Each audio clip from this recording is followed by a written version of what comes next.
Warahmatullahi wabarakatuh. Ya, saya di sini akan mereview tentang materi sejarah kebudayaan Islam di Banyumas. Di Banyumas sendiri, kebudayaan Islam secara sosial, masyarakat Jawa terbagi menjadi wong cilik yang umumnya berprofesi sebagai petani dan kelompok berpendapatan rendah di kota, dan satunya priayi atau terdiri dari pegawai dan kaum intelektual. Masing-masing kelompok sosial memiliki konstruksi kebudayaannya dijadikan sebagai etika dan landasan dalam melaksanakan aktivitas kehidupan sehari-hari. Konstruk kebudayaan yang kuat ini memberikan pengaruh signifikan terhadap unsur-unsur lain di luarnya, yang salah satunya adalah agama. Agama yang masuk dalam konstruksi kebudayaan masyarakat Jawa akan melahirkan corak baru yang khas. Wilayah Jawa Tengah bagian barat selatan, yaitu meliputi Banyumas, Cilacap, Purbalingga, Banjarnegara, dan Kebumen, mempunyai sejarah yang eksistensi Majapahit, Kesultanan Demak, Mataram, Yogyakarta, dan Kasunanan Kasunanan Surakarta. Dalam sisi bahasa lainnya, masyarakat JTPS memiliki dialek yang berbeda dengan wilayah kerajaan-kerajaan di Demak, Yogyakarta, Surakarta, dan Jawa Timur. Dan demikian, wilayah JTPS sebagai berkumpulnya komunitas-komunitas sosial yang memiliki jarak jauh dari kerajaan, memiliki subkultur yang berbeda dengan Jawa pada umumnya. Secara historis, sejarah masyarakat JTPS terbentuk dari zaman pro-kolonial atau masa kerajaan Jawa Majapahit. Kerajaan Jawa Majapahit merupakan kerajaan sentral yang memberikan pengaruh secara luas terhadap masyarakat Jawa termasuk JTPS. Berdirinya Banyumas yang wilayah meliputi Kabupaten Banyumas, Banjarnegara, Cilacap, Purbalingga, dan Kebumen, bersama waktunya dengan meninggalnya Sultan Hadiwijaya tahun 1582. Meninggalnya Sultan Hadiwijaya Mataram, Banyumas yang semula sebagai bagian dari Kesultanan Pajang Majapahit Kesultanan Pajang mengikuti perubahan dan beralih menjadi di bawah kekuasaan Kerajaan Mataram dan dipimpin oleh Pademangan Senapati atau Raden Sutawijaya. Banyumas dipimpin pertama kali tahun 1582 oleh Kiai Raden Adipati Wargahutama II. Keagamaan Raden Sutawijaya sebagai Raja Mataram menjadi model keagamaan masyarakat. Persoalan kemudian adalah bagian contoh corak keagamaan keislaman Raden Sutawijaya. Corak Islam kejawen tersebar ke seluruh wilayah kekuasaan Mataram, termasuk Banyumas. Secara tradisi, Islam model ini cocok dengan karakter masyarakat Banyumas yang masih terpengaruh secara kuat oleh tradisi Hindu dan Buddha,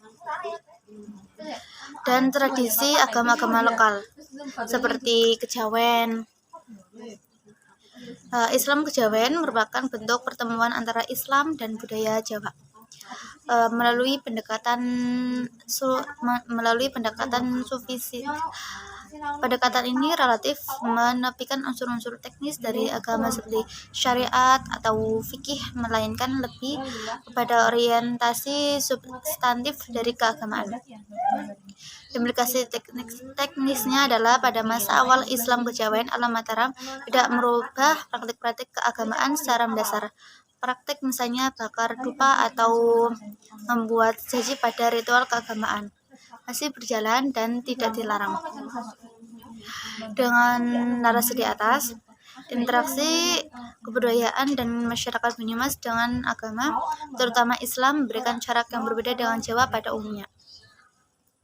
Beberapa artefak kebudayaan menunjukkan bahwa persebaran Islam di Banyumas meluas ke beberapa wilayah di sekitarnya, seperti Cilacap, Purbalingga, Banjarnegara, Brebes, dan Banjar Jawa Barat. Corak keagamaan di wilayah ini relatif sejenis yang bisa dilihat dari indikasi bahasa, praktik keagamaan, dan peninggalan sejarah Islam.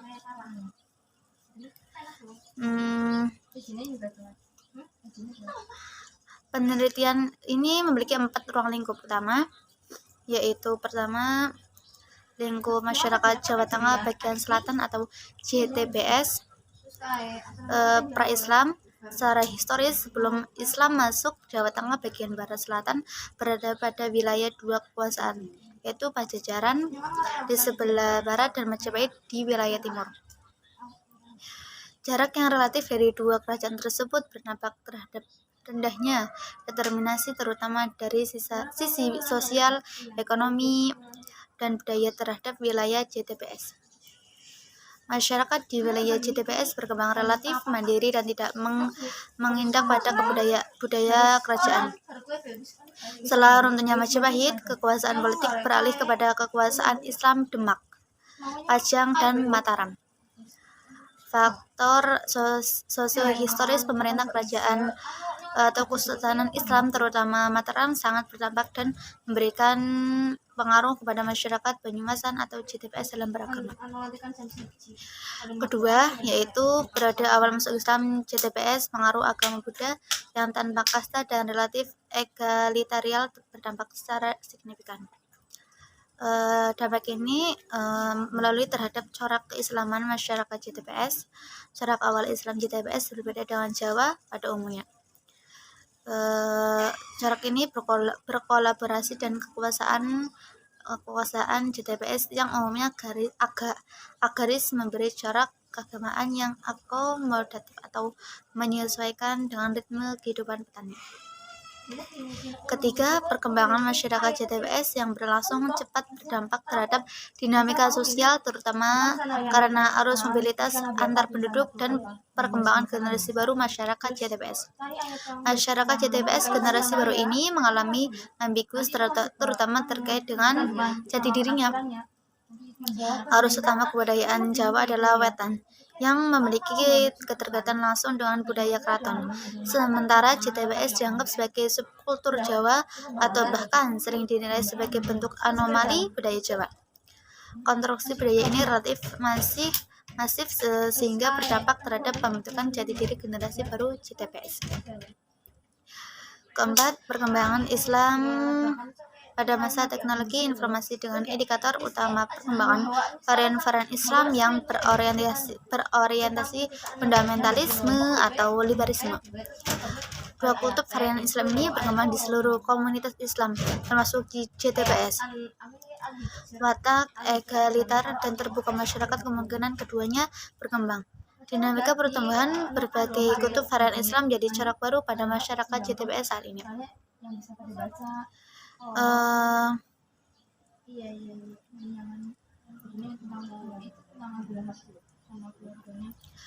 Potret masyarakat Jawa Tengah bagian barat selatan atau JTBS Banyumasan pra-Islam.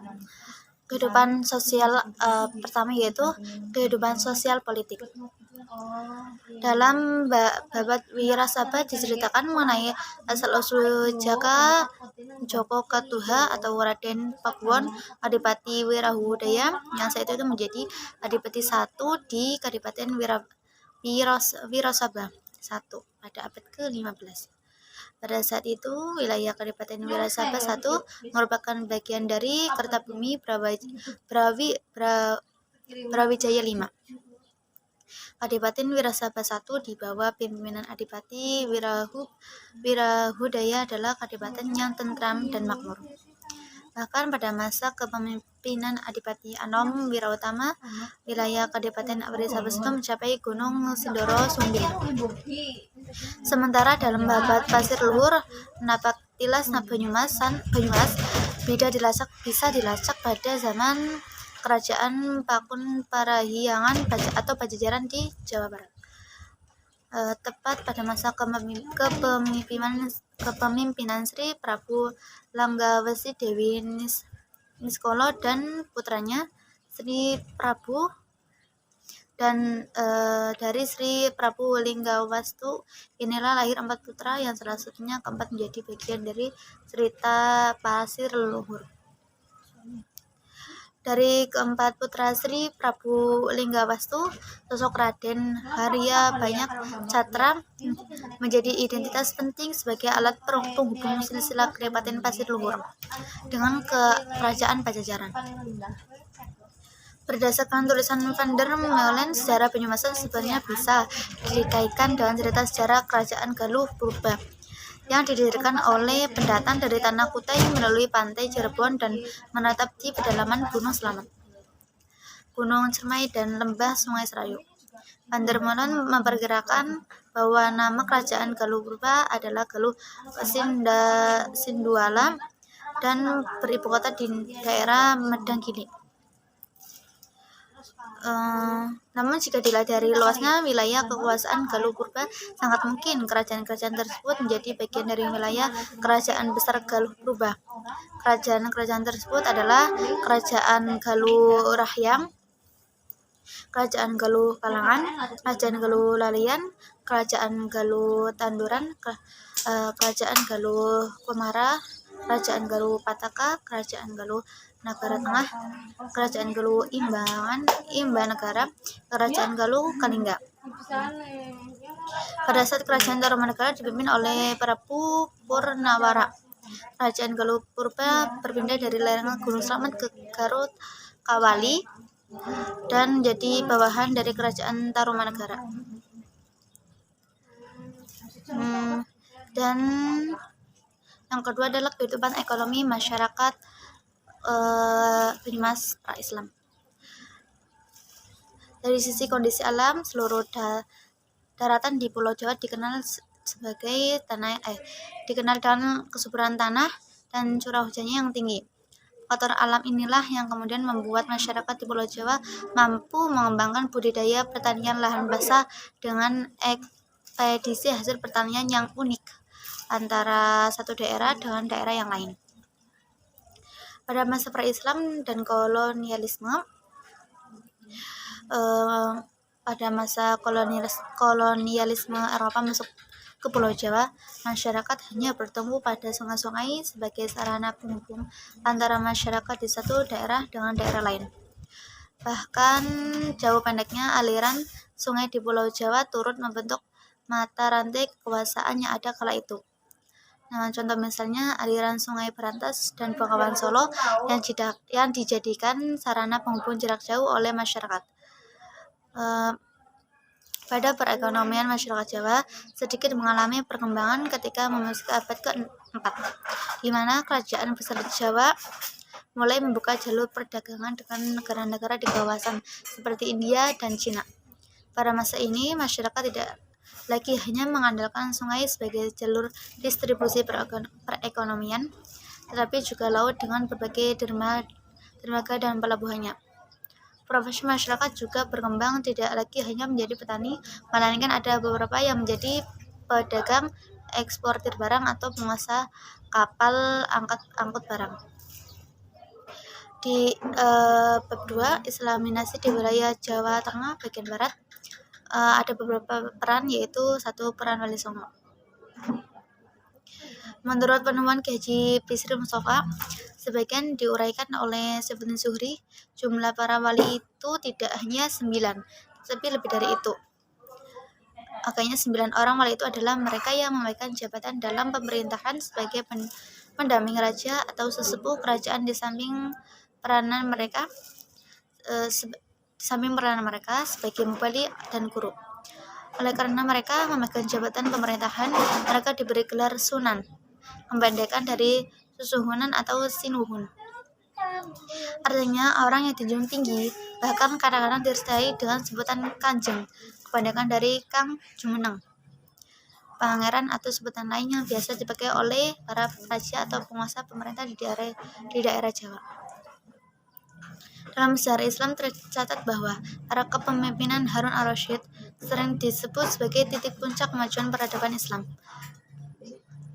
Meskipun usia pemerintahan yang dipimpinnya tidak berlangsung lama, kurang lebih selama 50 tahun, namun Harun al-Rasyid mampu menjadikan Baghdad sebagai pusat dunia dengan tingkat kemakmuran dan peran internasional yang luar biasa.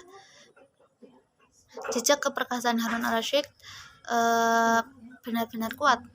Hal ini bisa dilihat dari susahnya kota Baghdad dengan pemerintahan Islam untuk dihancurkan. Bahkan pada saat terjadi konflik antara Al-Ma'un Al-Amin dan pamannya Ibrahim Al-Mahdi, sebagian kota Baghdad yang sempat hancur dan segera dibenahi dan dibangun kembali hingga mampu menjadi pusat perdagangan dan intelektual dunia. Kondisi Baghdad yang menjadi pusat perdagangan dunia tentu meniscayakan adanya interaksi internasional antara penduduk Baghdad dengan penduduk mancanegara.